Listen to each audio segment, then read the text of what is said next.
Hey, salut vous tous, c'est Anthony et on se retrouve dans un nouveau tuto sur PC. Ce sera un tuto qui fonctionnera que sur Windows 10. Je tiens à vous le préciser dès le début.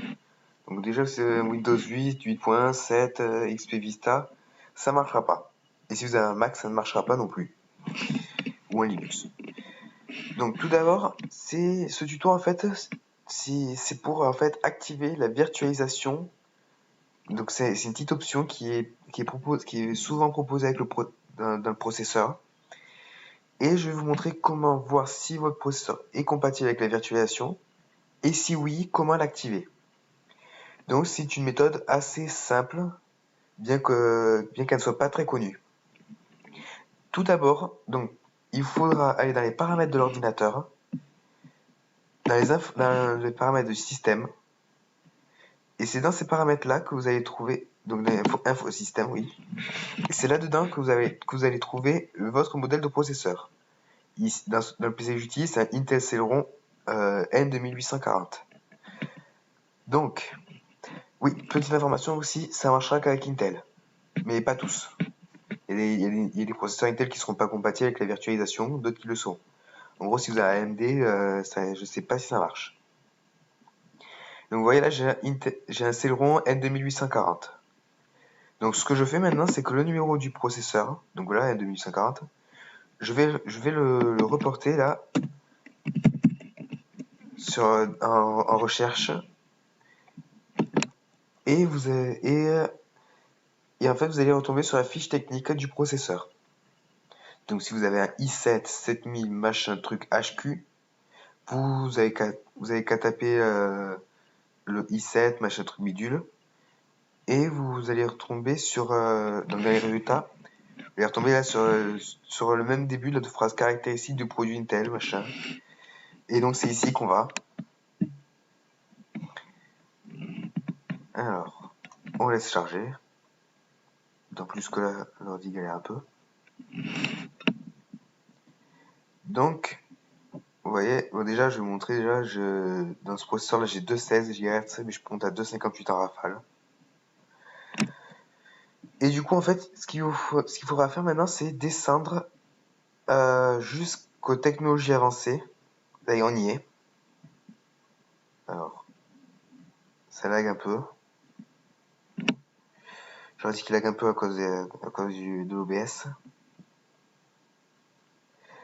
Donc là, vous voyez donc technologie avancée.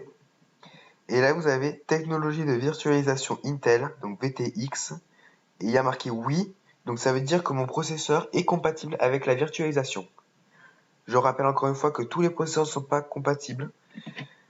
Donc il y en a sur lesquels vous pourrez l'activer, il y en a sur lesquels vous ne pourrez pas l'activer. C'est comme avec l'overclocking, il n'y aura pas tous les processeurs compatibles, dont le mien. Donc maintenant qu'on sait que le processeur est compatible, vous fermez votre page et vous allez vous retourner dans les paramètres. Et cette fois-là, vous allez dans mise à jour et sécurité. Et vous allez dans récupération. Et ensuite, vous allez dans démarrage avancé, redémarrer maintenant. Et du coup, je vais couper l'enregistrement. Et on va reprendre avec la caméra du téléphone. A tout de suite. Few inches later. Ok, donc là, on va redémarrer l'ordinateur. Redémarrer maintenant.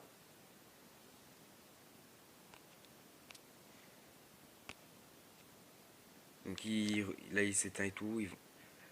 Et il va aller entrer en mode récupération. Donc jusqu'ici, tout va bien. Là, on laisse faire. Ok, donc ça y est. Donc vous voyez, il y a marqué continuer. Donc pour revenir sur Windows 10, éteindre, utiliser un périphérique. Par exemple, si vous voulez installer un Windows un peu plus élevé. Par exemple, si vous êtes, ou si vous voulez passer à Linux, par exemple, ou Mac. Mais Mac, ça risque pas, je pense pas. Et là, vous avez dépannage. C'est ici qu'on va aller. Donc, hop. Et vous avez deux options, réinitialiser ou option avancée. Nous, on va aller dans option avancée. Et après, vous avez tout ça, restauration système. Donc voilà, restaurer Windows. L'invite de commande, récupération de l'image système, outils de redémarrage système, paramètres, et changer les paramètres du microprogramme. C'est ici qu'on va aller. Hop. Et on doit redémarrer l'ordinateur. Ça y est, donc l'ordinateur redémarre. Il va entrer dans le BIOS. Donc ça, c'est une méthode, c'est la méthode pour d'ailleurs rentrer dans le BIOS de l'ordinateur. Oui, d'ailleurs c'est ça, c'était une petite surprise.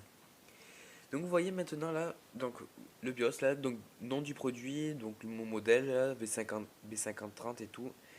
Là le processeur que vous voyez ici, la RAM installée, le disque dur. Et c'est pas ici qu'on veut aller. C'est dans les configurations. Hop là. Donc là il y a date et heure, là. Le Wi-Fi si vous voulez activer ou pas, le SATA je sais pas ce que c'est, PowerBip je sais pas à quoi ça sert, et Intel Virtual Technology. C'est ici qu'on va aller. Vous faites Entrée et vous faites Enabled. Maintenant, on a l'ordinateur qui va qui va avoir la virtualisation activée euh, pour, enfin, pour avoir des meilleures performances. Mais pour que ces paramètres s'appliquent, il ne suffit pas juste d'appuyer simplement sur Échappe, parce que regardez, c'est juste pour quitter sans sauvegarder. Nous, c'est pas ce qu'on veut. Nous, ce qu'il faudra faire, c'est aller dans Exit, et là, Exit Saving Changes. Ou alors vous avez le raccourci clavier F10, donc FN et F10, que ça donne Exit Saving Change. C'est ça qu'on veut. Maintenant l'ordinateur est éteint. On va le rallumer. Oui. Ah, l'ordinateur redémarre. Et la virtualisation est maintenant activée. Le PC sera plus rapide.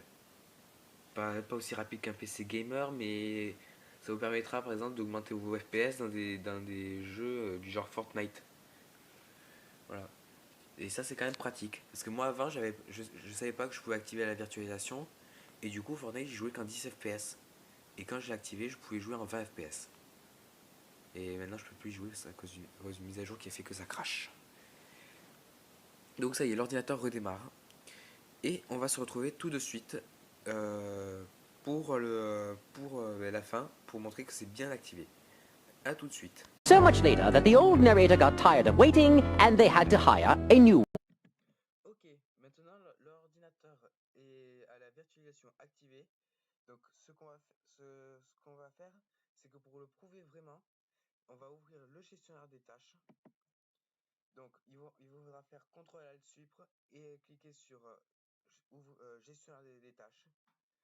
Et là, vous allez voir donc tout ça. Et vous allez dans performance. Et vous voyez donc la vitesse de base du processeur, le nombre de sockets, de cœurs, de processeur logique et virtualisation. Et là, on voit que c'est activé.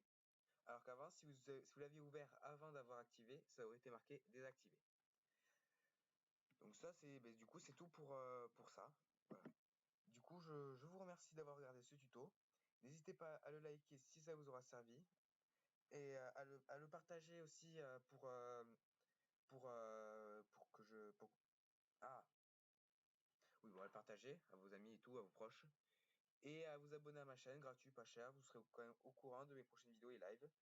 Et sur ce, je vous dis à bientôt tout le monde.